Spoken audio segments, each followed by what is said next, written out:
Oi pessoal, tudo bem? Bom dia, boa tarde, boa noite, independente do horário que você chegue até aqui esse vídeo. Sejam bem-vindos ao Chá Literário, que passou por uma pausa durante alguns tempos, alguns meses, mas agora está voltando aos poucos, bem pouquinho mesmo.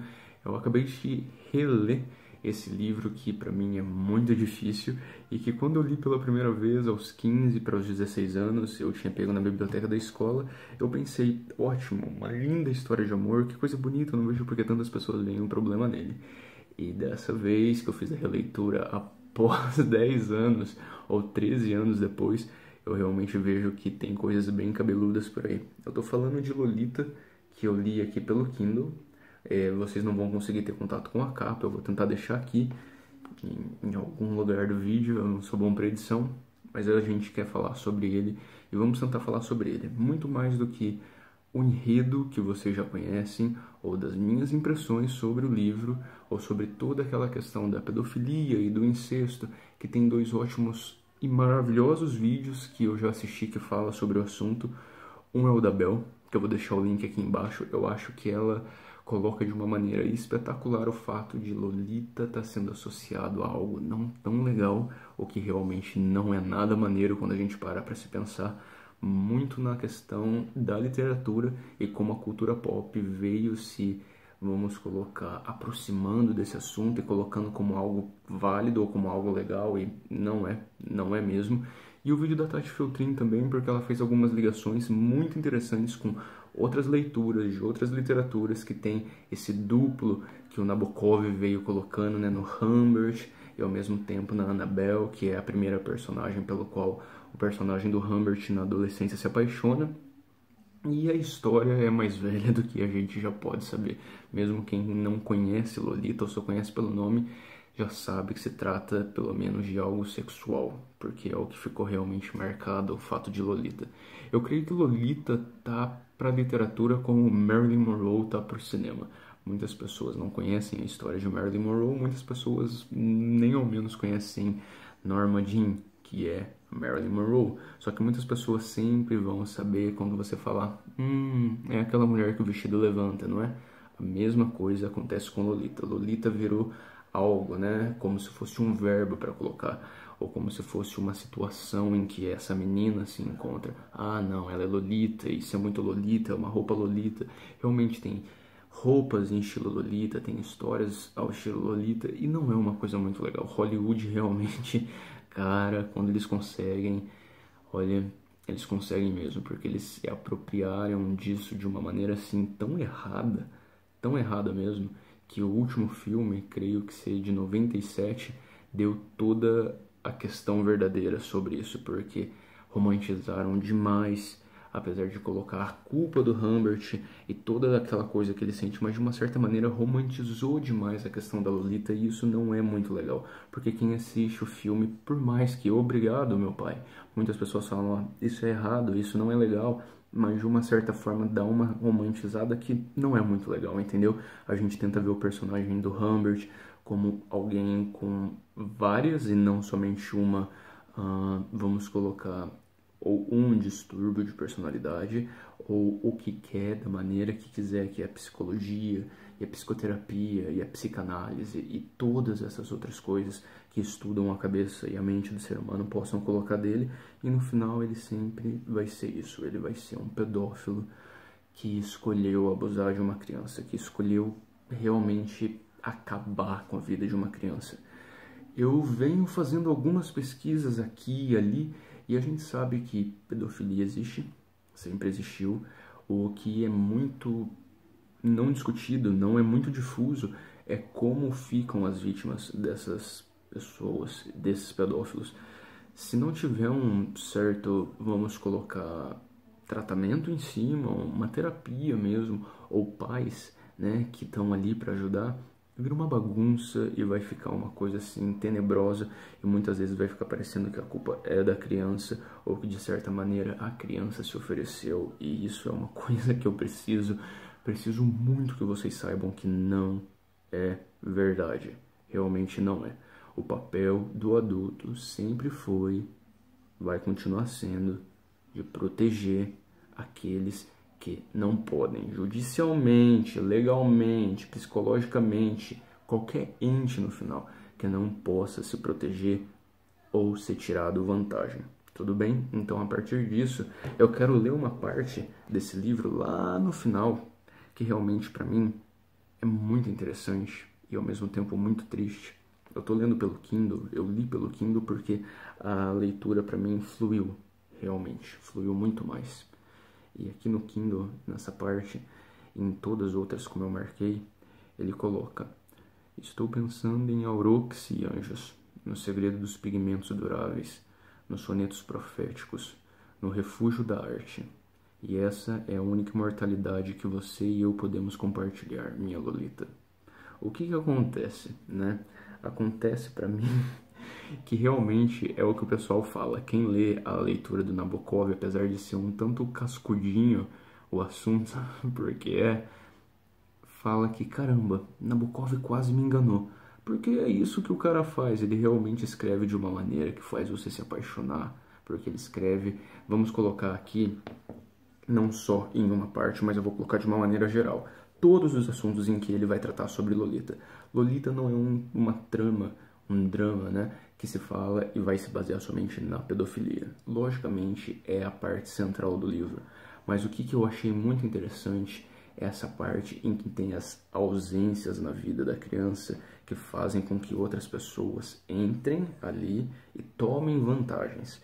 O pai ausente, não o pai, figura masculina, mas pais ausentes. Todo mundo sabe na literatura e no filme que a mãe da Lolita é alguém que realmente pensa em conseguir só um marido. Ela quer um marido e ela quer que ele ame ela de qualquer maneira. E não presta muita atenção no que pode estar acontecendo para a filha Lolita. É óbvio que vai ter uma parte do livro em que ela vai descobrir o que o Humbert trama com a sua filha, ou para com a sua filha e com ela, e ela vai falar algo que toda mãe, todo pai responsável nesse momento falaria: se mantenha longe, você é um monstro. O que acontece? A gente poderia, e eu vou falar a verdade para vocês, eu poderia ficar aqui 2, 3 horas conversando sobre isso, porque o Lolita é um tipo de livro que quanto mais você lê, mais, vamos colocar, atalhos você encontra para colocar questões sociais, questões afetivas, questões familiares, questões sexuais também e questões de gênero. Posso colocar aqui, vou me aventurar a colocar como psicológicos, porque realmente é algo que leva para outro, que leva para outro. As partes de Lolita que entraram para mim como um soco no estômago realmente foi essa coisa da criança que está crescendo sem um aparato. Ela está crescendo sem nenhuma chance de poder ser quem ela realmente quer ser. É como se tivesse um jogo ali, como que eu posso colocar? Uma luta com a mãe, sabe? É como se a Dolores fosse o duplo da mãe dela. Então a mãe dela se sente muito necessitada de amor, o que é uma coisa que não é muito legal, porque é igual ir ao mercado com fome. Quando você está com fome, você acaba comendo qualquer coisa, muitas vezes muito mais do que deveria. Então, quando você necessita de amor e você não tem esse certo amor próprio, você vai aceitar qualquer coisa. Quando você não sabe qual caminho seguir, qualquer caminho é errado, não é? Tem um ditado que diz isso. Então, pra mim, durante muito tempo, durante muitas horas, ficou parecendo realmente que a mãe dela se preocupava muito mais com a questão sentimental dela mesma e não da própria Lolita. Não tinha uma questão amorosa, não tinha uma questão de perguntar: filha, como você tá? Entendeu? Então ela foi muito negligenciada, eu vou colocar ali. Ela foi realmente alguém que não foi prestada atenção. Esse é só o começo. Em segundo, um homem de 40 e poucos anos que sabe que é errado fazer aquilo e mesmo assim faz. Como vocês já devem ter percebido, eu não vou dar um panorama para vocês sobre do que se trata a história. Vocês sabem, vocês já estão cansados de saber. Eu já estou cansado de explicar para quem eu indico esse livro. É cabeludo, mas eu quero me ater às consequências dos atos em que eu li e onde eu posso e de onde eu tirei algumas coisas para colocar no dia a dia. Então, a parte psicológica é algo realmente assim perturbador, porque a gente nunca sabe o que passa na cabeça do outro. Malemar a gente sabe o que passa na nossa cabeça de vez em quando. E é para isso que tem terapeutas e psicólogos por aí, até psiquiatras, porque realmente tem algumas coisas que são doenças e não poderiam estar sendo feitas ali. O que me pegou bastante em Lolita também, vendo de 2012 para cá, é o quanto a cultura pop, mas isso também antes, tomou parte de algo que era para ser uma história e colocou na cultura, e agora Lolita é algo que você simplesmente coloca e é usado de maneiras que não deveriam ser usadas. Me deixa um pouco nervoso falar sobre isso, mas é. Eu sou fã de Marilyn Monroe, conheço basicamente todos os filmes dela. Tem um filme em que ela simplesmente canta uma música que é My Heart Belongs to Daddy, que na tradução basicamente do português fica Meu coração pertence ao papai. Papai é o que aquelas velhas agora, né, mas lá no tempo delas, anos 50, 60, aquelas starlets que eram aquelas garotas que estavam começando no show business ali e que sempre precisavam do famoso querido, quem indica, ia pra cama e fazia essa coisa de eu sou não tão protegida, eu preciso de um paizinho pra me proteger. Então pegou isso. Tem uma cena, e é um número musical, em que a Marilyn Monroe começa a dançar e tal, e no começo ela simplesmente fala My name is Lolita and I'm not... Daí ela dá uma parada, supposed to play with boys. Ela fala, meu nome é Lolita e eu supostamente não deveria brincar com garotos. Então ali já começou a colocar o termo Lolita em algo realmente assim jogado às traças de que a culpa realmente é da menina. E não é. Eu vou ressalvar aqui mais uma vez que não é. Teve uma novela que a personagem da Suzana Vieira era a principal, eu não vou me lembrar agora, e eu também não vou me lembrar o nome do ator agora. Eu sei que é José Wilker, ele faleceu já, ele era um dos melhores comentadores de Oscar na Globo, quando eu assistia pela Globo, e realmente faz muita falta porque o cara era um crânio. Mas ele tinha um personagem, Giovanni Improta, salvo engano. Não sinto muito orgulho de lembrar de cultura inútil, mas nessas horas é algo que vem a calhar, é muito necessário. E ele tinha uma bimbo, né? Porque lá eles também chamam de bimbo, que seria aquela loirinha burra, aquela menininha burra. Então ela sempre falava, ai paizinho, e aquela questão enfadonha, mas também totalmente crucificada e excruciada de uma menina burra que só pensa em dinheiro e que só chama de paizinho. Então essa questão do sugar daddy que a gente tem hoje também, que seria vulgarmente como um pai de açúcar, mas na verdade é um cara mais velho que vai cobrar favores que são sexuais, obviamente, de você para te dar uma vida melhor, para te dar dinheiro, para te dar carro, para pagar sua faculdade, não interessa.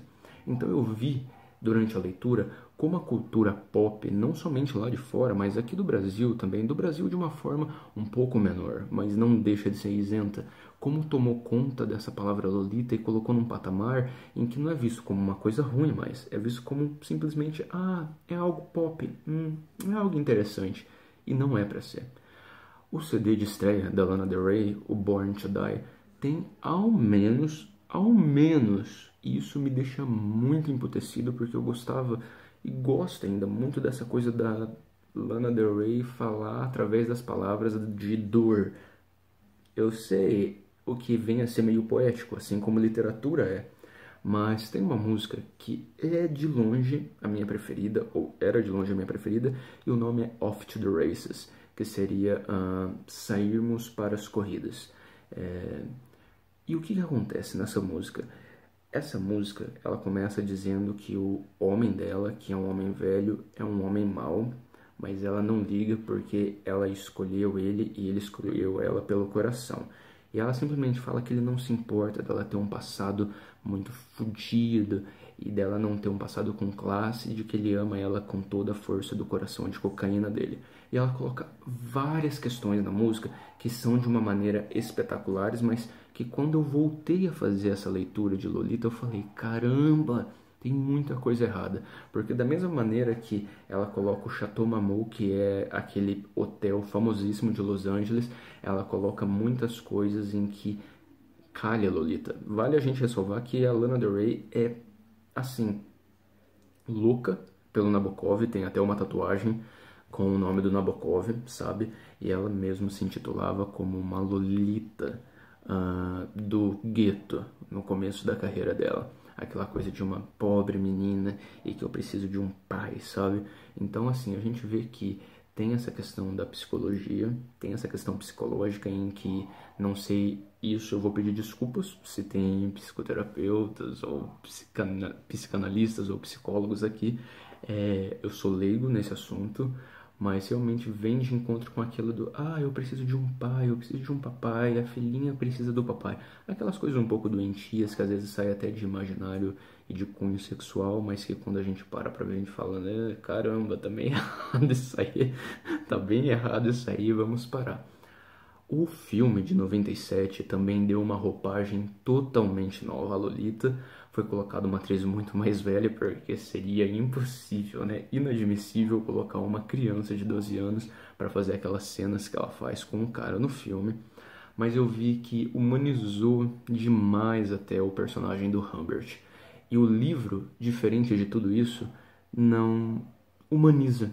O livro, pelo contrário, ele coloca o humano com as falhas que ele tem, que é a falha do Humbert, mas também coloca o quão ele não se, como diz Tati, filtrei no vídeo dela, ele não se exime de culpa em nenhum momento mesmo, principalmente no final do livro, em algumas partes do e-book aqui, me peguei realmente pensando, eu pensava, caramba, ele realmente não pega e se coloca eu poderia não ter feito mal pra ela, mas eu fiz e vou fazer o quê? Não, tem uma parte que é muito bonita, muito, muito bonita mesmo, em que ele vê as coisas em que ele poderia colocar ela como uma filha e ele como um pai ou um padrasto. Então você fica pensando, caramba, precisou chegar ao final de tudo isso pra ele poder ver isso?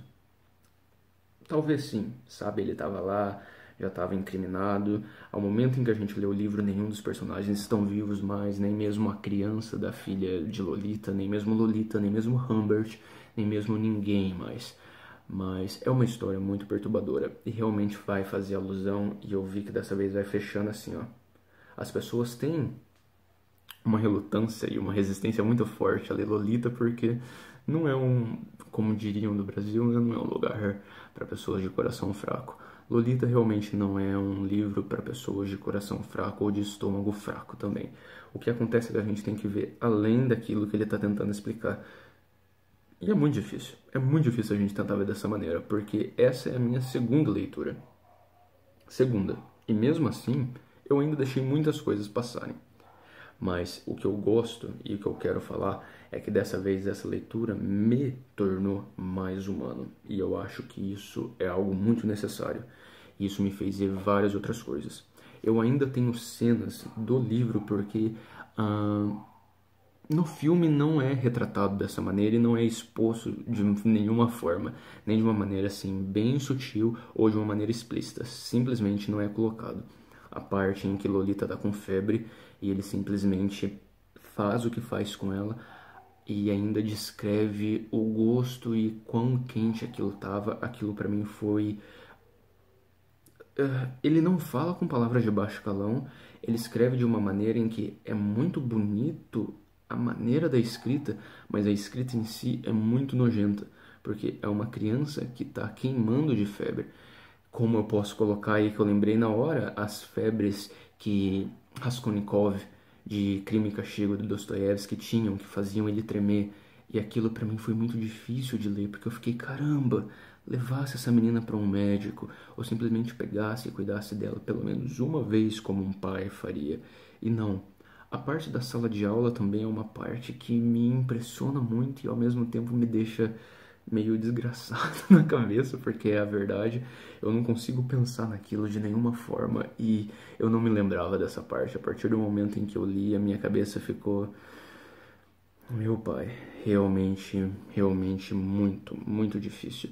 Sem falar das partes em que ele realmente coloca de senhores do júri, eu não fui nem ao mesmo, ou aliás, nem ao menos eu fui seu primeiro amante, ela teve outros antes de mim. Então aquilo assim me deixou muito, muito mal, porque de uma certa forma ele tenta fazer a sua cabeça ser enganada de que ele não tinha tanta culpa porque ela já tivera outros ou outro. E daí você para e pensa, e é a culpa da menina? Ah, não, mas às vezes elas atentam, você sabia? Esses pequenos demônios, como ele mesmo classifica no livro, nos atentam ao passar o pé na nossa perna, ou simplesmente pela meia soquete que ela usa e que ele tanto escreve sobre. Não, não. Já pararam para ver, ou alguém já ouviu aquela frase que a maldade está nos olhos de quem vê? Eu acho que isso fica automaticamente explícito aqui.